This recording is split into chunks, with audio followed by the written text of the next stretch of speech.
Medok'tan Garcinia Gel 8'de sağlığı sunar.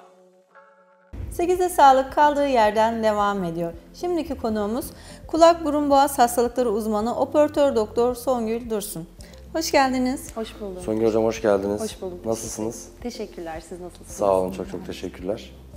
Hocam hemen sorularımıza başlayalım. Tabii ki. Rinoplasti nedir? Kimlere uygulanabilir? Rinoplasti yani burun estetiği bilinen ismiyle burnun dış görüntüsünü değiştirdiğimiz operasyonun ismi. Rinoplasti burnun dış görüntüsünden memnun olmayan, dış görünüşünü değiştirmek isteyen bütün hastalara erişkin yaşta uygulayabiliyoruz. Genellikle 18 yaş üzerini tercih ediyoruz yüz gelişiminin, kemik gelişiminin tamamlanması için. Üst sınır için aslında çok belirli bir sınır yok. Hastanın genel sağlık durumu el verdiği sürece üst yaş sınırı da gözetmeden bu ameliyatı yapabiliyoruz bütün hastalarımıza. Hocam peki ameliyat öncesinde nelere dikkat etmek gerekir? Ameliyat öncesinde öncelikle hastanın bir detaylı fizik muayenesini yapmamız gerekiyor. Burun içi muayenesini yapmamız gerekiyor. Hastanın nefes problemi varsa tabii ki bu aynı zamanda fonksiyonel de bir ameliyat. Burundan sağlıklı nefes alabilmesini de amaçlıyoruz hastanın ameliyat sonrasında. Burnun problemleri, hastanın beklentileri sadece burun olarak da değerlendirmiyoruz. Hastanın yüz yapısı, yüzündeki diğer genel yüz proporsiyonu, hastanın vücut proporsiyonu, hastanın boyu, yaşı ve beklentileri bunları detaylı bir şekilde değerlendirmek gerekiyor. Beklenti en önemlisi değil mi hocam? Çok yüksek beklentilerle gelen, fotoğraflarla gelenler oluyor muhtemelen. Evet, öyle hastalar oluyor. Bu şekilde istiyorum, bu şekilde olması gerekir diye. Ama tabii ki bütün hastalara, her hastanın, her insanın yüz yapısının, kemik yapısının, cilt yapısının, yara iyileşme hızının farklı olabileceğini anlatıp mümkün olabilecek sınırlar içerisinde kişinin yüzüne uygun olarak tasarladığımızı söylüyoruz. Ameliyat öncesinde fotoğraflama yapıyoruz. Detaylı bir burun içi muayenesini yapıyoruz. Ek patolojiler var mıdır, yok mudur bunları değerlendirmek için. Fotoğraflama sonrasında da hastayla beraber hem burnun hem yüzün diğer yapılarının birbiriyle ilişkisi, alın-burun ilişkisi, elmacık kemikleri, yüzün genel proporsiyonunu değerlendirerek ne yapılabilir, ne yapılamaz, hastanın beklentileri ne kadar karşılanabilir, hekimin beklentileri ne kadar karşılanabilir bu şekilde bir değerlendirme yapıyoruz ameliyat öncesinde. Şimdi rinoplasti ameliyatı için yaş sınırı var mıdır diye soracaktım ama siz az önce bir bahsettiniz. 18 yaşını tamamladıktan sonra yaş sınırı yok dediniz. Evet. Soruyu şöyle bir şekillendirmek istiyorum. Oldu ki 13-14 yaşlarında bir kaza sonucu burunda bir sıkıntı çıktı ve ameliyata almak durumunda kaldınız. Şeklini düzelttiniz. Daha sonraki dönemde tekrar ameliyatı gerekebiliyor mu? Hani kemik gelişimi devam ediyor çünkü. Güzel bir soru. Şöyle, çocukluk çağındaki burun travmalarında tabii ki akut acil müdahaleler yapılıyor. Hem genel yüz gelişiminin hem de burnun fonksiyonelliğinin korunması için. Ama bunlar tabii ki sınırlı müdahaleler oluyor. Erişkin yaşta yapılan bir rinoplasti gibi tam müdahale yapılamayabiliyor her vakada. Sonrasında erişkin yaşa geldikten sonra hasta yüz proporsiyonu tamamlanınca o travmaya bağlı olarak da tabii değişebiliyor burnun yapısı. Sonrasında erişkin yaşta bir düzeltici rinoplasti tekrar yapılması çoğu vakada gerekiyor. Gerekiyor değil mi? Hocam çok duyuyoruz biz işte kimi hasta grubu ben açık ameliyat oldum diyor. Kimi hasta grubu ben çok kapalı ameliyat oldum diyor. Bunların avantajları, dezavantajları nelerdir? Açık ve kapalı teknik rinoplastinin farkı burun uç kısmında bizim kolumella dediğimiz bu alt bölgesindeki bir kesi. Açık rinoplastide cilde kesi yaparak burnun kemik ve kıkırdak iskeletine ulaşıyoruz. Kapalı rinoplastide de kesilerin tamamı burun içinden oluyor. Bir cilt kesisi olmuyor. Aslında bunlar iki ameliyatta da yapılan diğer müdahalelerin çoğu aynı. Tek fark cilt kesisi oluyor. Açık ya da kapalı rinoplastiye karar verirken tabii cerrahın tecrübesi, burnun uygun olup olmadığı bunlar da önemli. Her burun açık ve kapalı yapılabilir.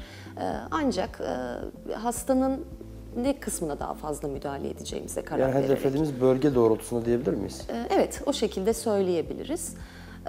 Tabii avantajları, açık rinoplastinin avantajı cerrahi sahaya daha fazla hakim olabiliyoruz. Kapalı rinoplastinin avantajı bir cilt kesisi olmuyor. Burun ucu ödemi biraz daha az sürüyor ama aslında sonuç olarak totalde baktığımız zaman burun ucundaki kesi dışında çok fazla bir farkı Hangisi yok daha diyebilirim. güvenli hocam?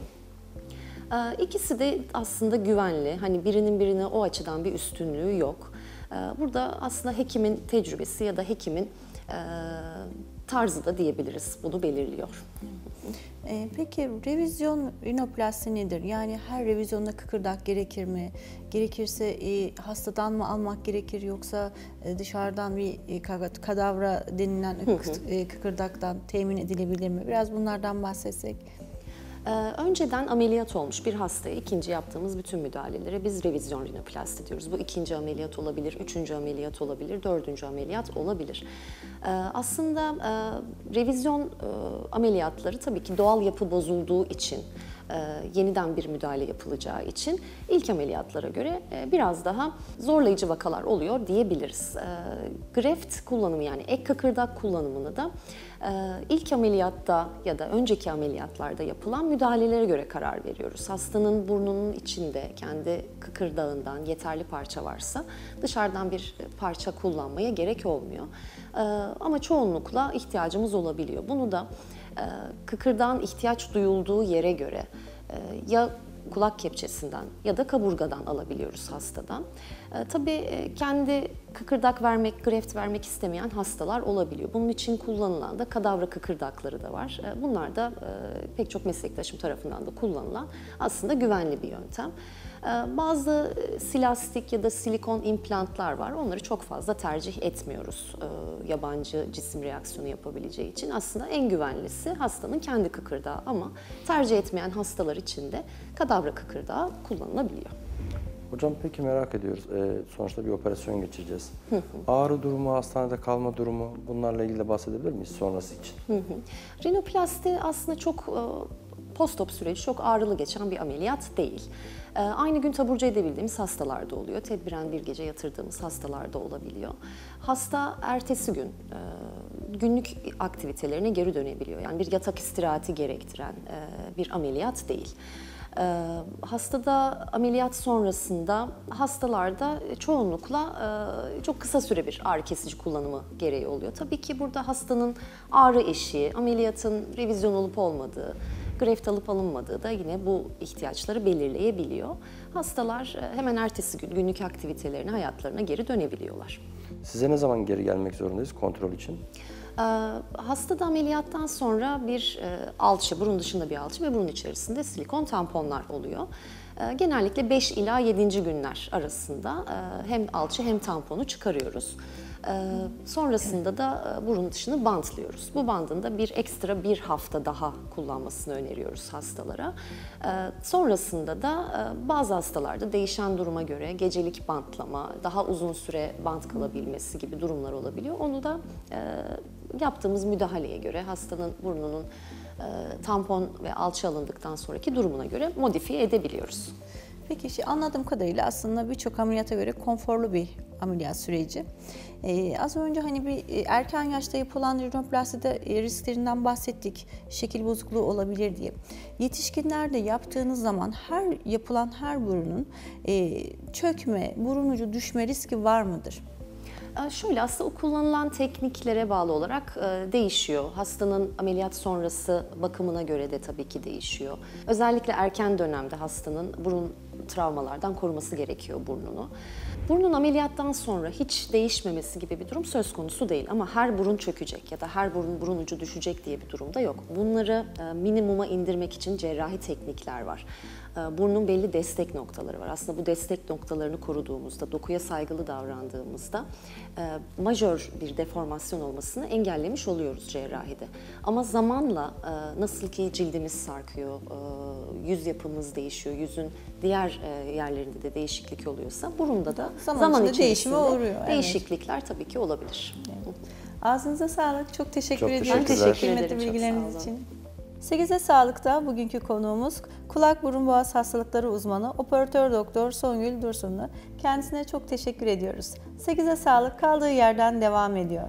Medok'tan Garcinia Jel 8'de sağlığı sundu.